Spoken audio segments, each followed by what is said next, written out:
Everyone, welcome to NFA net classes. जैसा कि हम सबको पता है 2-3 दिन पहले ही हम लोग का न्यूज़ आया एग्ज़ाम कैंसिलेशन का। मुझे खुद बहुत बुरा लगा। जैसा प्रिपरेशन चल रहा था बहुत अच्छे से, वो सब में क्या हो गया, बीच में एक अचानक से हर्डल आ जाता है, बहुत ही दिक्कत होता है। बट अब प्रिपरेशन तो वापस से कंटिन्यू करनी पड़ेगी क्योंकि एग्ज़ाम तो होगा ही। ऊपर से जो पीएचडी वगैरह में भी एडमिशन्स लेने हैं, एपी का भी पोस्ट आ रहा है, तो बहुत सारी चीज़ों में ये एग्ज़ाम एक तो बहुत सारी चीज़ों के लिए एग्ज़ाम बहुत ही ज़्यादा ज़रूरी है हमारे लिए। अब क्या करना है, अब हमें वापस से इस एग्ज़ाम का प्रिपरेशन स्टार्ट करना है। सबसे बड़ा क्वेश्चन तो यही है कि हम स्टार्ट कहाँ से करें, क्योंकि अब तो हम आधे में फंस गए हैं। अब ऐसा टाइम था कि रिवीजन भी चल रहा था, अचानक से कुछ समझ नहीं आ रहा है कि करना क्या है। तो कुछ नहीं करना है, बेसिकली हमें स्टार्ट करना है सबसे पहले रिवीजन से।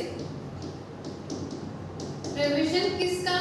अब हमें रिवीजन स्टार्ट करना है जो टफ चैप्टर्स थे ना, जो एक्चुअली हमें ऐसा लग रहा था कि इनमें से क्वेश्चन आएगा तो नहीं बनेगा। जैसे मेरा भी थर्मो वगैरह कुछ टॉपिक्स हैं, थर्मो, क्वांटम, ये सब चीज़ें बहुत बड़े हैं, तो ये हमारे लिए थोड़ा सा छूट गया था।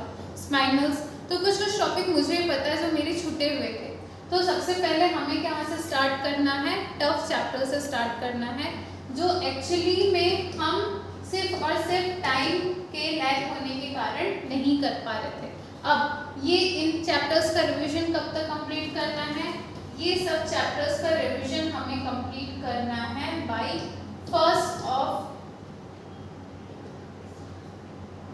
First week of July.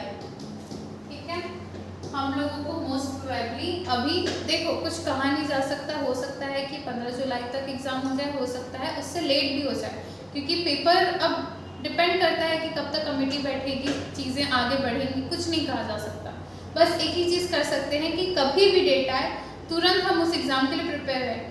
Almost chances है कि एटलीस्ट 1 वीक से 10 दिन पहले तक तो डेट आएगी ही, है ना।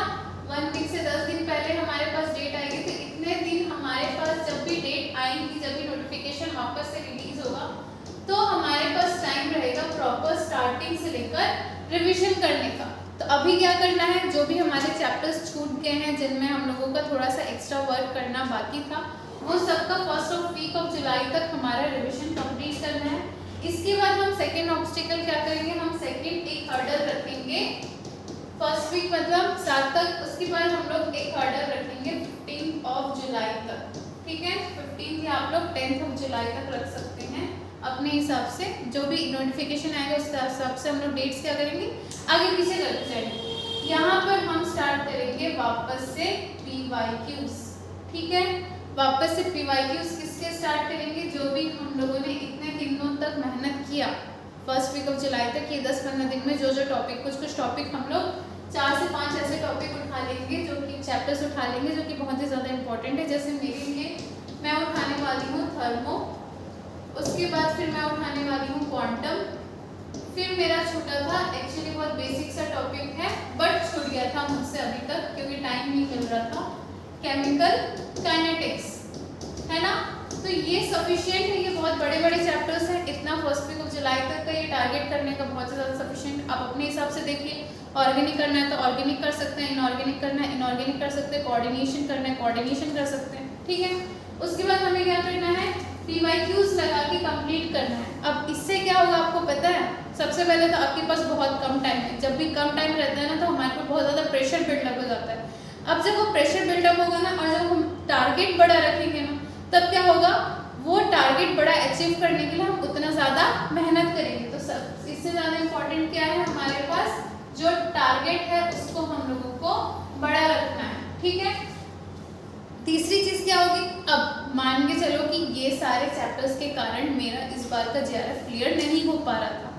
अब मेरे पास एक्स्ट्रा टाइम है कि मैं वो 15 दिन, वो 1 महीना लगा लूँ कि वो मेरा JRF कंप्लीट होने में इनसे जितना वेटेज आने वाला टॉपिक, वो मैंने कैसे कंप्लीट किया, एक एक चैप्टर कंप्लीट करते गए, उसके PYQs लगाते गई, तो मेरा ये चैप्टर और PYQ बड़े बड़े मेजर कंप्लीट हो गए। अब इसके बाद क्या करना है, इसके बाद नेक्स्ट जब भी डेट आएगा उससे पहले आप लोगों को 1 वीक 10 दिन का टाइम मिलेगा। 1 वीक 10 दिन में आप लाइन से हम क्या करेंगे, चैप्टर्स के नाम लिखेंगे और वापस से उनका रिवीजन स्टार्ट कर देंगे। कैसे रिवीजन स्टार्ट करेंगे? सबसे पहले हम सबसे इजी टॉपिक लेंगे जिनसे हमारा क्वेश्चन बनता ही बनता है। जैसे मेरे लिए क्या है, मेरे लिए ग्रुप थ्योरी है, जैसे मेरे लिए सॉलिड स्टेट है ना। एक दिन लगेंगे ये सब छोटी छोटी चीजों को रिवीजन करने में और कंप्लीट करने में। उसके बाद हम क्या करेंगे, इसके बाद हम लोग धीरे धीरे इस हिसाब से बढ़ते जाएंगे और आखिरी के दिनों में हम एक बार वापस से PYQs लगा के देखेंगे ये सारे टॉपिक्स का। अगर बन रहा है तो बहुत अच्छी बात है। देखिए एक्स्ट्रा टाइम में बहुत ज़्यादा एक्स्ट्रा मेहनत हो गया। अब ऐसे लोग जिनका ऑलमोस्ट पूरा सिलेबस कंप्लीट हो गया, उनको क्या करना चाहिए, उनको सिर्फ और सिर्फ ये करना चाहिए कि कौन जो भी टॉपिक्स आपके हैं ना उनके शॉर्ट नोट्स बनाते चलिए, उनको रिविजन करते चलिए, एक एक टॉपिक का PYQ लगाते चलिए।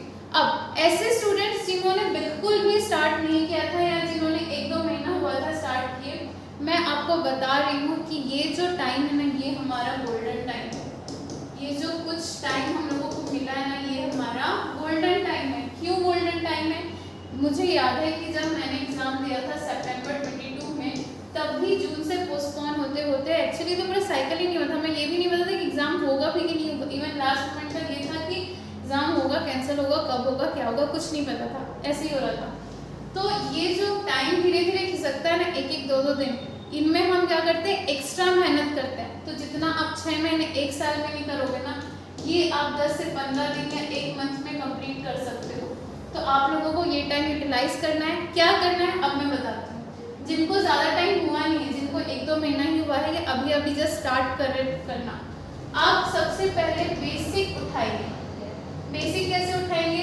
सबसे पहला हम इनऑर्गेनिक में क्या उठाएंगे, केमिकल बॉन्डिंग। ठीक है, केमिकल बॉन्डिंग से स्टार्ट करेंगे। ऑर्गेनिक में उठाएंगे हम GOC।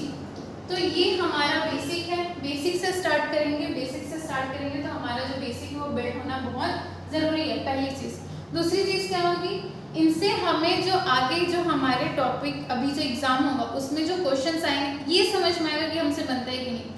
ये इम्पॉर्टेंट नहीं है कि आप 100% सिलेबस कंप्लीट करो, बल्कि ये इम्पॉर्टेंट है कि आप गिवन टाइम में जो सिलेबस जितना भी कंप्लीट किया उससे क्वेश्चन बनता है कि नहीं बनता है। मैंने जब एग्जाम दिया था मैंने 50% से भी कम सिलेबस कंप्लीट किया था। और सबसे अच्छा तरीका ये है कि आप कम से कम सिलेबस कंप्लीट करो। पता है क्यों? क्योंकि आपके पास एक तो टाइम कम रहता है, प्लस आपको क्वेश्चन सेलेक्ट करने होते हैं। अब आप क्या करोगे, इनमें ही थोड़ा परफेक्शन लाने की कोशिश करोगे ना, तो ऐसा नहीं होगा कि ये क्वेश्चन कर लेते वो क्वेश्चन कर लेते हो, ये कन्फ्यूजन हो, बल्कि आप इनमें पूरा जूझ जाएंगे कि ये क्वेश्चन मेरे से बनना चाहिए। और डिफिकल्ट तो ऑब्वियस सी बात है, छोड़ना है, ठीक है, बट जो इनमें से क्वेश्चन आते हैं ना वो आपको 100 मार्क्स तक लाने के लिए बहुत ही ज़्यादा अच्छे से हेल्प कर सकते हैं। बेशर्ते ये वो चैप्टर्स हों जिनमें से मेन आते हैं, जैसे कोऑर्डिनेशन केमिस्ट्री, जैसे ऑर्गेनोमेटेलिक कंपाउंड्स, जैसे हमारे जो नेम्ड रिएक्शंस हैं, उसके बाद फिर जो ऑक्सीडेशन रिडक्शन वाले रिएक्शंस हैं, ठीक है, GOC है, GOC फिर भी ठीक है। उसके बाद फिर हमारा क्वांटम एक मेजर टॉपिक है, क्वांटम के बाद थर्मो एक मेजर टॉपिक है ना। तो ये सब क्या है, हमारे मेजर टॉपिक्स हैं। इनमें से कुछ मेजर मिक्स करना है, कुछ माइनर मिक्स करना है। मैं हमेशा आपको ये बोलती हूँ मेजर और माइनर मिक्स करके चलना है। अब जिन्होंने ऑर्गेनिक इनऑर्गेनिक और फिजिकल में से किसी 2 पे फोकस किया था, अब आपके पास टाइम है, अब तीसरे वाले को थोड़ा सा ध्यान दे सकते हो। मैं तो सिर्फ यही बोलती हूँ कि आपके पास हर चैप्टर का इतना बेसिक नॉलेज होना चाहिए कि उनमें से इजी क्वेश्चन बन जाए, क्योंकि आपके पास इजी, मीडियम, हार्ड, अगर क्वांटम का पूछेगा तो सिर्फ हार्ड नहीं पूछेगा, कुछ इजी क्वेश्चंस भी देगा। तो आपके पास इतना नॉलेज होना चाहिए कि वो इजी क्वेश्चन बन जाए, क्योंकि एग्जाम में सबसे पहला जो टाइम लिमिट होता है उस टाइम लिमिट में आपको क्वेश्चन पढ़ना होता है, प्लस उस टाइम लिमिट में आपको क्वेश्चन छाट के सॉल्व करना पड़ेगा जिसमें आपको नेगेटिव मार्किंग ना मिले और वो 100% करेक्ट हो। तो आपको वो ऑप्शंस, वो क्वेश्चंस ढूंढने जो आपको लगता है कि 100% करेक्ट है। और जब भी पेपर हम लोग फॉलो करते हैं तो पेपर का पैटर्न नहीं है कि पूरा आपको पेपर पढ़ना है, वो क्वेश्चंस पहले टिक करने हैं जिनमें 100% आपको श्योरिटी है, उनको मार्क करने हैं जिनमें आपके 2 ऑप्शन में क्या हो रहा है, कंफ्यूजन, या उनको मार्क करना है जो अभी आप भूल गए हो, बाद में हो सकता है थोड़ा टाइम दे तो आपको याद आ जाए, फिर उन पे जाना है। और जब भी मैं ऐसा ट्रिक फॉलो करती हूँ ना, जैसे मैं अभी बताई आपको, तो मुझे पता चलता है कि आधे से ज़्यादा क्वेश्चन जो इजी क्वेश्चन है ना उनसे मेजर वेटेज बन जाता है। फिर जो बचे हुए क्वेश्चन है ना उनसे बाकी हमारा जो JRF या नेट या PhD का जो भी कट ऑफ है क्लियर करना है ना, वहाँ पे हेल्प मिलती है। और इस बार तो कंपटीशन बहुत ही ज़्यादा है, बहुत ही ज़्यादा टफ है, आई होप कि अदर सब्जेक्ट वाले जो भी हो वो भी इस तरह से फॉलो करें, अपना एक पैटर्न बना ले टॉपिक्स का और उस हिसाब से फॉलो करना स्टार्ट कर दें, क्योंकि टाइम कभी भी नोटिफिकेशन आ सकता है, कभी भी एग्जाम हो सकता है। इस बार बिल्कुल भी चुकना नहीं चाहिए। हम लोग को एक्स्ट्रा टाइम इसलिए मिला है कि इस बार हम लोगों को JRF निकालना है, ठीक है। ऑल द बेस्ट आप सभी को, और इस बार का एग्जाम